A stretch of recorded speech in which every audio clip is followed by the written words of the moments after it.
அம்பேத்கரை திருமாவுக்கு பிறகு தூக்கி கொண்டாடியது அந்த கட் அவுட் அவர் மாநாட்டில் வச்சது விஜய் அவர்கள். அப்போது அம்பேத்கரை பற்றின புத்தகம் அங்கே வெளியிடுறாங்க, குறிப்பாக அம்பேத்கரோட நினைவு நாளில். அப்போது அம்பேத்கரை புத்தகத்தை வெளியிடுவதற்கு மிக சரியான நபராக நானும், அதை பெற்றுக்கொள்வதற்கு விஜயும் தான் தகுதி உள்ள நபர்னு சொல்லிட்டு அரசியலை தாண்டி இவர் அந்த இடத்துல போவேன் அப்படின்னு சொல்லி போய் நின்றுக்கணும். அதற்கு அண்ணன் திருமாவுக்கு ஒரு திராணி இல்லாமல் அவர் பின்வாங்குறார். போது நாளைக்கு எலெக்ஷன் கிடையாது. இல்லை நீங்கள் அந்த ஒரு மேடையில் விஜயை நீங்கள் சந்திக்கிறதுனால உங்களை கூட்டணியிலேருந்து வெளியில் போணுச்சுனாக்கா வெளியில் வந்துட வேண்டியதானே. நீங்கள் இந்த சுதந்திரம் கூட உங்களுக்கு இல்லைன்னா அப்புறம் கட்சி நடத்தி என்ன பிரச்சனை? அண்ணன் திருமாவை குறித்து நமக்கு ரொம்ப வேதனையாக இருக்குது. நம்ம பார்த்த திருமா வேற ஒரு காலத்தில், இன்றைக்கி நம்ம பார்க்குற திருமா வேற இருக்கும் பொழுது இது அரசியலுக்கும் சரி, பொது வாழ்க்கையை தாண்டி தனிப்பட்ட வாழ்க்கையிலும் இது அவ்வளவு நல்லதாக இல்லை. இப்போ எனக்கு தெரிஞ்சு நீங்கள் அந்த மேடை ஏறுவதை தவிர்த்து கொண்டீங்க. அந்த மேடையை ஆனால் ஆதவர்ஜின் ஏறணுன்றாங்க. அந்த புத்தகத்தை அவர் வெளியிட விஜய் பெற்றார்னா இது அரசியலில் மிகப்பெரிய மாற்றத்தையும் தாக்கத்தையும் ஏற்படுத்தும். ஏன்னா அதிகார பகிர்வை குறித்து பேசுவது விடுதலை சிறுத்தை, காங்கிரஸ், விஜய் அவர்கள். அண்ணன் திருமா அவர்கள் பிஜேபி இத்தனை நாள் காரணம் சொன்னீங்க, பிஜேபி வந்துடும் தான் திமுக கூட இருக்கிறேன்ட்டு. ஆனால் திமுக பிஜேபி கூட தானே போய்கிட்டு இருக்கு.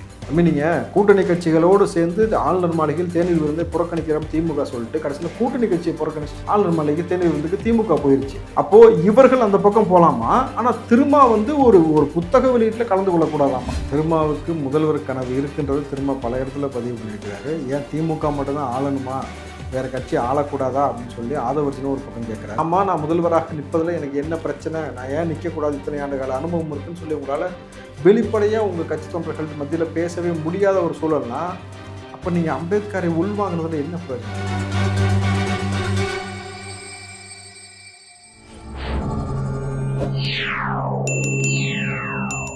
சார் வணக்கம் சார். வணக்கம் தம்பி. கூட்டணி இன்னொரு விஷயம் பேசப்படுறது திருமா விஜய் கூட்டணின்னு நம்ம 2-3 டைம் பேசிட்டோம் சார். ஸோ அது என்னன்னா சார், இப்போ அந்த புத்தக விழா அப்படிங்கிறதா பெரும் பேச்சு பொருளாக இங்கே இருந்துட்டு இருக்கு. திடீர்னு நான் கூட்டணி கட்சியில கேட்டு சொல்றேன், எங்களோட கட்சியில கேட்டு சொல்றேன் அப்படின்னு சொல்லிட்டு இருந்தவர் நான் பங்கேற்க மாட்டேன் அப்படிங்கிற மாதிரி விஷயங்கள் கூட சொல்றாருல சார். அதை எப்படி சார் பார்க்குறீங்க?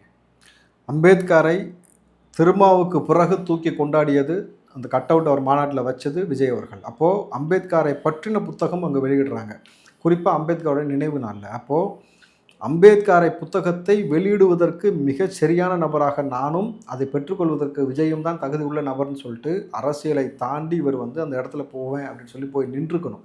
அதற்கு அண்ணன் திருமாவுக்கு ஒரு திராணி இல்லாமல் அவர் பின்வாங்குறார். போது இன்றைக்கு இருக்கக்கூடிய அரசியல் சூழல் காரணமாக நான் பின்வாங்குறேன்னு சொல்கிறார். அப்போ அரசியல் சூழல்னால் என்ன? உங்களுக்கு அவ்வளோ பெரிய அரசியல் சூழல் ஏற்பட்டுச்சு. இன்றைக்கி நாளைக்கு எலெக்ஷன் கிடையாது. இல்லை நீங்கள் அந்த ஒரு மேடையில் விஜயை நீங்கள் சந்திக்கிறதுனால உங்களை கூட்டணியிலேருந்து வெளியில் போணுச்சுனாக்கா வெளியில் வந்துட வேண்டியதானே. நீங்கள் இந்த சுதந்திரம் கூட உங்களுக்கு இல்லைன்னா அப்புறம் கட்சி நடத்தி என்ன பிரச்சனை? நீங்கள் இந்த மண்ணுக்கான, இந்த மக்களுக்காக நீங்கள் களத்தில் இத்தனை ஆண்டு காலமாக போராட்டிருக்கீங்க. உங்களுக்கு ஒரு முனைவராக இருக்கிறீங்க. உங்களுடைய அரசியல் நேர்த்தி எவ்வளவோ இருக்குது. நீங்கள் சமரசம் இல்லாமல் பிஜேபி ஒரு பக்கம் எதிர்க்கிறீங்க. அப்படி இருக்கும் பொழுது நீங்கள் திமுகவை எதிர்ப்பதற்கு உங்களுக்கு இவ்வளோ பெரிய அச்சமும் நடுக்கமும் ஏற்படுதுனாக்கா இது எப்படி ஏற்றுக்கொள்ள முடியும்? அந்த கட்சி நபர்களுக்கே இருக்கக்கூடிய அதிருப்தி என்னன்னாக்கா, சரி இப்போது எனக்கு தெரிஞ்சு நீங்கள் அந்த மேடை ஏறுவதை தவிர்த்து கொண்டுட்டீங்க. அந்த மேடையை ஆனால் ஆதவர்ஜின் ஏறணுன்ற நான் ஆதவர்ஜின் ஏறி அந்த புத்தகத்தை அவர் வெளியிட்டு, அந்த புத்தகத்தை அவர் வெளியிட விஜய் பெற்றார்னா இது அரசியலில் மிகப்பெரிய மாற்றத்தையும் தாக்கத்தையும் ஏற்படுத்தும். ஏன்னா அதிகார பகிர்வை குறித்து பேசுவது விடுதலை சிறுத்தை, காங்கிரஸ், விஜய் அவர்கள். இன்றைக்கி மறுபடியும் பார்த்தீங்கன்னா கார்த்திக் சிதம்பரம் சொல்லியிருக்காரு, அது அதிகார பகிர்வு என்பது கட்டாயமாக தேவை, அந்த விஷயத்தில் நாங்கள் உடன்பட்டு போகிறோம், ஆட்சியில் நிச்சயமாக நாங்களும் பங்கு பெறுவோம்ன்றதை கார்த்திக் சிதம்பரம் மறுபடியும் சொல்கிறாரு. திரும்ப சொன்னதில் தவறு இல்லைன்றதையும் அவர் சொல்கிறார். அப்போது நீங்கள் சரியான முறையில் இந்த இடத்த கையாளணும். இப்போது ஆதவர்ஜின் அவர்களுக்கு உங்களுக்கு இருக்கக்கூடிய ஆளுமையும், உங்களுக்கு இருக்கக்கூடிய பணபலமும், உங்களுக்கு இருக்கக்கூடிய படைபலமும் அரசியலுக்கு மிக முக்கியமான தேவையாக இருக்கிறது. நீங்கள் நாளைக்கு ஆதவர்ஜினை நெருக்கடி கொடுக்குறீங்கனாக்கா, சரி ஆதவர்ஜினுடைய மாமனார் மூலம் பெறப்பட்ட எலக்ட்ரோபானில் பெறப்பட்ட அந்த காசு திருப்பி கொடுத்துருவீங்களா? திமுக கொடுக்குமான்னு சொல்லுங்கள். எலக்ட்ரோபானில் ஆதவர்ஜினுடைய மாமனாட்டிலேருந்து வாங்கின அந்த காசை லாட்டரி மாட்டிலேருந்து வாங்கின காசை நாங்கள் திருப்பி கொடுத்துருவோன்னு மட்டும் அவங்க சொல்லுங்கள், நான் பார்த்துக்கிறேன். ஆதவர்ஜின் அவர்கள் நீங்கள் தயவு செஞ்சு வெளியில் வந்துட்டு, ஏன்னா நீங்கள் விடுதலை சிறுத்தையில் இருக்கிறது ஒன்று தான், திமுகவில் இருக்கிறது ஒன்று தான், கிட்டத்தட்ட ரெண்டுமே ஒரே நிலைப்பாடில் தான் இங்கே போயிட்டு இருக்கணும் பொழுது நீங்கள் இப்போ என்ன பொறுப்பு வைக்கிறீங்களோ அந்த பொறுப்பை விஜய் கட்சியில் கேட்டு நீங்கள் விஜய் கட்சியில் வந்துட்டீங்கன்னாக்கா 2 பேரும் சேர்ந்து உங்கள் கண்ணில் விரல் விட்டு ஆட்டத்துக்கு ரொம்ப சரியான நபராக இருப்பீர்கள். ஏன்னா உங்களிடம் ஒரு பெரிய பணபலம், படைபலம் எல்லாமே இருக்குது. உங்களால் திராணியோடு எதிர்க்க முடியுது திமுகவினும் பொழுது, இப்படியாப்பட்ட நபர்கள் எதற்காக விடுதலை சிறுத்தைகள்? அண்ணன் திருமா அவர்கள் பிஜேபி இத்தனை நாள் காரணம் சொன்னீங்க. பிஜேபி வந்துடும் தான் திமுக கூட இருக்கிறேன்ட்டு. ஆனால் திமுக பிஜேபி கூட தானே போய்கிட்டு இருக்கு. நீங்கள் கூட்டணி கட்சிகளோடு சேர்ந்து ஆளுநர் மாளிகையில் தேநீர் விருந்தை புறக்கணிக்கிறோம் திமுக சொல்லிட்டு கடைசியில் கூட்டணி கட்சியை புறக்கணிச்சிட்டு ஆளுநர் மாளிகை தேநீர் விருந்துக்கு திமுக போயிருச்சு. அப்போது இவர்கள் அந்த பக்கம் போகலாமா? ஆனால் திருமா ஒரு புத்தக வெளியீட்டில் கலந்து கொள்ளக்கூடாதாமா? இன்றைக்கி இருக்கக்கூடிய அரசியல் சூழல்னு சொல்லி திருமா பேசுகிற அளவுக்கு கொண்டு நிப்பாட்டி இருக்கிறீங்கனாக்கா இந்த அரசியலை பொதுமக்களுக்கு புரிகிறது, இருக்கக்கூடிய அரசியல் தலைவர்களுக்கு புரிகிறது. அண்ணன் திருமா இது எங்களுக்கு யாருக்குமே புரியல நினச்சிட்டு நீங்கள் மீண்டும் மீண்டும் திமுகவுக்கு அடிமை சாஸ்திரம் எழுதி கொடுத்தது போல் அமைதியாக போவது உங்களுடைய அரசியல் பயணத்திற்கு நல்லதும் கிடையாது. உங்களுடைய தொண்டர்களுக்கும் மிகப்பெரிய அதிருப்தியில் இருக்கிறாங்க. ஏன்னா ஏற்கனவே விழுப்புரம் சிதம்பரம் கட்சின்னு உங்களுக்கு ஒரு பேர் வச்சுருக்கிறாங்க. ஏற்கனவே பொது தொகுதியில் நிற்க விட மாட்டார் கலைஞர்னு சொல்லிட்டு வன்னியரசு பேசினதை அவரையும் மாற்றி பேச வச்சிங்க. அப்போ தொடர்ச்சியாக உங்களால் திமுகவை எதிர்கொள்ளவே முடியவில்லைன்ற ஒரு நிலையில் தான் நீங்கள் நிற்கிறீங்க. அப்படின்ற பொழுது தம்பி, ஒரு புத்தக வெளியீட்டு விழா, சாதாரண ஒரு புத்தக வெளியீட்டு விழாவுக்கு உங்களால் போக முடியாத ஒரு தன்மை ஏற்படும் பொழுது அப்புறம் எதுக்கு நமக்கு இந்த அரசியல்? சரி, இப்போ திருமாவளவன் ஒரு ஸ்டேஜில் சொல்கிறாரு என்னன்னா, எனக்கு 90ஸ்லேயே முதலமைச்சர் ஆகணும்னு ஒரு ஆசை இருந்துச்சு அப்படின்ட்டு. ஆனால் இரவில் இன்னொரு சேனலில் பேட்டி கொடுக்குறது என்னன்னா நான் சும்மா என்னோட தொண்டர்களை மோட்டிவேட் பண்ணுறதுக்காக தான் சொன்னேன் அப்படின்ட்டு. அதை எப்படி சார் பார்க்குறீங்க?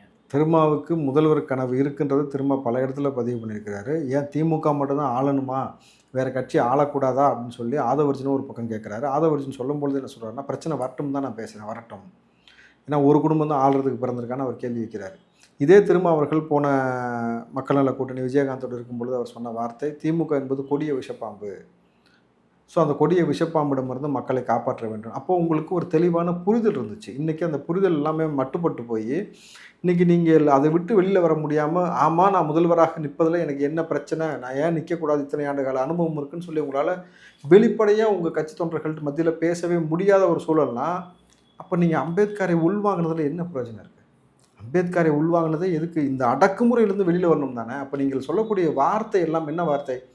அடங்கமறு, அத்துமீறு, திரும்பி அடி, திருப்பி எடு, இந்த மாதிரி நிறைய வார்த்தைகள் அவர் பேசுகிறாருல. அப்போது திமுகவிடம் அந்த ஒரு வார்த்தையை நான் முதல்வராக வருவேன்னு சொல்லக்கூட உங்களால் முடியலனாண்டி என்ன ஒரு ஆட்சி முறை? எதற்காக நீங்கள் இவ்வளோ அச்சப்படுறீங்க? நீங்கள் வரலாறு ஒரு விஷயம் கற்பிக்கிறது என்னன்னாக்கா, இப்போ ஜெகன்மோகன் ரெட்டியும் மகளிருக்கு ஆண்டுக்கு 15,000 உதவித்தொகை கொடுத்தாரு. ஜெகன்மோகன் ரெட்டியும் இதே போல் தான் எல்லா இடத்துக்கும் அவங்க அப்பா பேர் ஒய்எஸ்ஆர்னு வச்சார். பீச்சு முதல் கொண்டு எல்லாத்துக்கும் வச்சார். ஆனால் வரலாறு திரும்பி அவருக்கு என்ன கொடுத்ததுனாக்கா, ஆணவத்தின் உச்சத்தில் இருந்த அவரை ஒரு அடி அடித்து இன்றைக்கி ஒரு இடத்துமே இல்லாமல் தூக்கி போட்டுருச்சு. இன்றைக்கி நீங்கள் தமிழ்நாட்டோட நிலவரமும் அதே தான். மகளிர் தொகை கொடுக்குறீங்க, எல்லாத்துக்கும் கலைஞர் பேர் வச்சுக்கிட்டே இருக்கணும் பொழுது வரலாறு இது வேறு மாதிரி மாற்றி எழுத காத்து கொண்டு இருக்கிறது. இந்த புரிதலோடு இதை தெரிந்து கொண்டு நீங்கள் திமுக விட்டு கொஞ்சம் விலகி நின்று நீங்கள் எலெக்ஷன் வரும்போது கூட்டணியை முடிவு பண்ணிக்கிங்க. ஆனால் இன்றைக்கி சட்டம் ஒழுங்கு இவ்வளோ பிரச்சனை இருக்குது, இவ்வளோ சந்து சிரிச்சிட்டு கிடக்கு. நீங்கள் இந்த குழந்தைகள் பாலியல் அத்துமீறல்கள் தொடர்ந்து நடந்து கொண்டே இருக்கிறது. அதை பற்றின உங்களோட நிலைப்பாடு என்ன? இந்த விவசாய நில மக்களுக்கு ஒவ்வொரு இடத்துலையும் போராடுறாங்க. மதுரையில் போராடுறாங்க, இப்போ பரந்தூரில் போராடுறாங்க. அப்போ இதை பற்றின உங்கள் நிலைப்பாடு என்ன? அப்போ தொடர்ச்சியாக இங்கே தொடர்ச்சியாக நாளொரு மேனி பொழுது ஒன்றும் கொலைகள் அரங்கேறி கொண்டே இருக்கிறது. அப்போ இதை பற்றின உங்கள் நிலைப்பாடு என்ன? போதையை போட்டுட்டு காவல்துறையை அடிக்கிறானுங்க. அப்போ இதோட நிலைப்பாடு என்ன உங்களுக்கு? அப்போது இந்த ஆட்சியில் செய்யக்கூடிய இவ்வளோ அவலங்கள் இப்போ அடுத்து மழை வெள்ளம் வந்துடும். இப்போ 27, 28 மழை சொல்லிட்டாங்க. அதுக்கப்புறம் தொடர்ச்சியாக மழை தான் 2 மாதத்துக்கு. அப்போ இந்த மழை வெள்ளத்தால் எவ்வளோ பெரிய இம்பாக்ட் ஏற்பட போகுதுன்றது நீங்கள் புரிஞ்சுக்கணும். அப்போ இதோட நிலைப்பாடு என்ன? இப்போ இதை பற்றினா உங்கள் நிலைப்பாடு என்னன்றது இவர் விளைக்கணும்ல. இப்போது விஜய் அவர்கள் இன்றைக்கி உணவு கொடுத்தது இவ்வளோ பெரிய பேசும் பொருளாக மாறியதற்கு காரணமே பெருவெள்ளத்தில் பாதிக்கப்பட்ட பொழுது திமுக நபர்கள் இந்த பண்ணுக்கு ரொட்டிக்கு தான் அலையிறேன்னு சொல்லிட்டு கொண்டு கொடுத்தம்போது மக்கள் தூக்கி மூஞ்சில் விசில் அடிச்சுட்டு வண்டையாக கேட்டாங்க. இதை தாண்டி தூத்துக்குடியில் பார்த்தீங்கன்னாக்கா எவ்வளோ பெரிய இயற்கை பேரிடர் நடந்துச்சுன்னு உங்களுக்கு தெரியும். அடுத்த வேளை உணவு கிடையாது, அடுத்த வேளை உடை கிடையாது, ஒட்டுமொத்தமாக கம்ப்ளீட்டாக. இப்போது தூத்துக்குடியில் அந்த மக்கள் அவ்வளோ பெரிய துயரத்துக்கு உள்ளாக்கப்பட்ட பொழுது அடுத்த வேளை உணவு கிடையாது, அடுத்த வேளை உடை கிடையாதுன்னும் பொழுது நீங்கள் கை காசை செலவு பண்ணி இந்த மக்களுக்கு உணவு கொடுக்கணும்னே சொல்லலை. சத்தியமாக திமுக செய்ய மாட்டீங்க. ஆனால் அரசாங்க கஜானாவில் பணம் இருக்குது, அரசாங்கத்திடம் உணவு இருக்குன்னும் பொழுது ரேஷன் மூலமாக அந்த உணவை எடுத்து சமைத்து அம்மா உணவு மூலம் அந்த மக்களுக்கு குறைஞ்சபட்சம் 1 மாதத்துக்கு உணவு கொடுத்துருக்கணும், இலவசமாக பேருந்து கொடுத்துருக்கணும். இதை 2 கூட சேர்த்துக்கு உங்களுக்கு துப்புலன்னும் பொழுது ஒரு அரசாங்கம் கட்டமைக்கிறது இதற்காகத்தான். இது போன்ற ஒரு இயற்கை பேரிடம் வரும்பொழுது மக்களை காப்பாற்றுவதற்காக தான் செய்கிறாங்க. நீங்கள் அதை கூட செய்ய தவறிட்டீங்க. ஆனால் இன்றைக்கி விஜய் வந்து ரொம்ப நேர்த்தியாக அந்த விஷயத்தை செஞ்சுக்கிட்டு இருக்கும் பொழுது இது எவ்வளோ பெரிய பின்னடைவை இந்த திமுகவுக்கு ஏற்படுத்தும்ன்றதை திரும்ப உணரவே இல்லை. அவர் உணர்றதெல்லாம் என்ன, நமக்கு என்ன ஆதாயம் கிடைக்கும், என்ன கிடைக்கும் அப்படி தான் இருக்கே தவிர அதை தாண்டி அவர் பெருசாக உணர்ந்த மாதிரி தெரியல. சரி, அதே மாதிரி வந்து திரும்ப வந்து ஒரு 2 நாளைக்கு முன்னாடி பழனியில் வந்து சாமி தரிசனம் பண்ணியிருந்தார். அதுக்கு முன்னாடியே வந்து முன்னாடிலாம் பேசியிருக்காரு, சிலைகளை பற்றி கோயில்களை பற்றிலாம் தப்பாக பேசியிருக்காரு, அவதூறாக பேசியிருக்காரு. பட் இவரே இப்போ இந்த கோயிலுக்கு போகிறது, சாமி கும்பிட்ற விஷயங்கள்லாம் எப்படி சார் பார்க்குறீங்க? ஒரு கோயில்களை பற்றி ஆபாசமாக, அதுவும் குறிப்பாக அங்கே இருக்கக்கூடிய சிலைகள்லாம் ரொம்ப இப்படி இருக்குது அப்படி இருக்குன்ட்டு இங்கே இருக்கக்கூடிய வரலாற்றை அந்த சிற்பங்கள் மூலமாக அவர்கள் பதிவு செய்யலான்றி உங்களுக்கு எதுவுமே வரலாறு தெரிஞ்சிருக்காது. ஸோ அப்படி இருக்கக்கூடிய விஷயத்தை எந்த மதத்தையும் எந்த வழிபாட்டு முறையும் காயப்படுத்தாமல் பேசுவது தான் ஒரு நல்ல அரசியல் கட்சி தலைவராக இருக்க முடியும். நீங்கள் அன்னைக்கு அப்படி பேசிட்டு இன்றைக்கி என்ன சொல்கிறீங்க, முருகனிடம் நான் நேரடியாக முருகனை சந்தித்தேன், முருகன் என்னை நேரடியாக சந்தித்தார் அப்படின்றீங்க. ஆனால் நீங்கள் மற்ற கடவுள்களை கூட்டுருக்கல, குறிப்பாக முருகனை பற்றியே திரும்ப சொன்ன வார்த்தை என்னன்னு தெரியுமா உங்களுக்கு? கேளுங்க. ரொம்ப கவனமா இருக்கணும். இப்ப நாம எல்லாம் முருகனை வேற நம்ம கடவுள்ங்கிறோம். நீ முருகனை நம்ம கடவுள்னாலும் அந்த வழுக்கு பாறையில கால் வீழ்ச்சா கூட சனாதனத்தின் அதல பாதாளத்தில் கொண்டு போய் விட்டுவிடும் நம்மை. இப்போ இதுக்கு நீங்க என்ன சொல்லுவீங்க? சனாதனம் வேறு பக்தி வேறுன்னு சொல்லியிருந்தாரு. இப்போ ஒரு உருட்டு விட்டுறாருல, இதுக்கு முன்னாடி என்ன சொல்லியிருக்காங்க பாருங்க, முருகனை நம்ம கடவுள்னு சொல்கிறோம், அந்த வழுக்கு பாறையில் கால் வைத்தால் கூட நம்மை கொண்டு போய் அது வேற ஒரு விஷயத்துக்கு தள்ளிடும்ன்றாரு. அப்போது இப்படித்தான் இந்து கடவுளை குறித்தும் சீமான் இதுக்கு முன்னாடி பேசினாங்க. சீமான் அவர்கள் இதை விட வன்மத்தோடு பேசியிருக்கார். பார்வதியை வந்து ஊத்தம் உண்ட, கிருஷ்ணன் வந்து காம கொடூரன், இந்த போன்ற வார்த்தையெல்லாம் பயன்படுத்தியிருக்கார். அப்போது என்றைக்குமே மக்களை பிளவாடக்கூடிய சொற்களை நீங்கள் பயன்படுத்தக்கூடாது. குறிப்பாக மதம் சம்பந்தப்பட்ட, வழிபாட்டு முறை சம்பந்தப்பட்ட விஷயத்தில் கை வைக்கக்கூடாது, உணவு கலாச்சாரத்தில் கை வைக்கக்கூடாது, உடை கலாச்சாரத்தில் கை வைக்கக்கூடாது.